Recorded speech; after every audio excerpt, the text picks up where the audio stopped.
নমস্কার, আমার গল্প কথায় আপনাদের স্বাগত জানাই। এই যে আমাদের কুচিরানি করছে বদমাইশি, সকাল থেকে শুরু হয় আর যতক্ষণ না ঘুমাই ততক্ষণও শেষ হয় না বদমাইশি।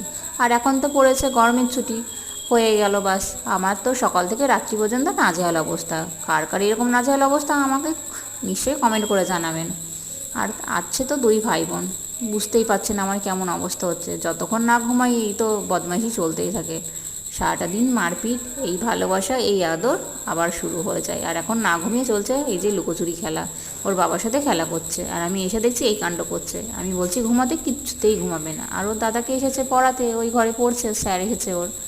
আর দেখুন কী করছে, দেখি কোনো মতে ঘুম পাড়ানো যায় কি না। কে খাবে?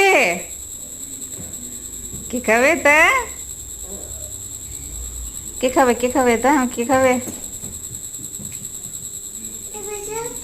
হ্যাঁ,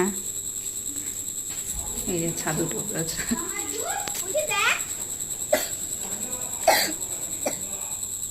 এই যে কোনো মতে ঘুম পাড়িয়েছিলাম ওকে দুপুরবেলাতে, এবার ওকে ছাদে নিয়ে চলে এসেছি, জুস দিয়েছি একটা খেতে।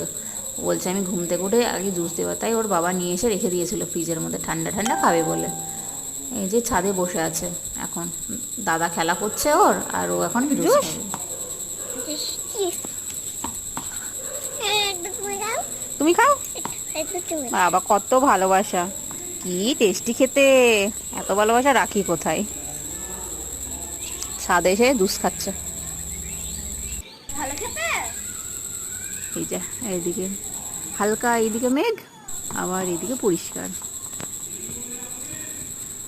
বিকেলবেলা ছাদে উঠতে ঘুরতে দারুণ লাগে, কিন্তু আজকে একটুও হাওয়া নেই ছাদে।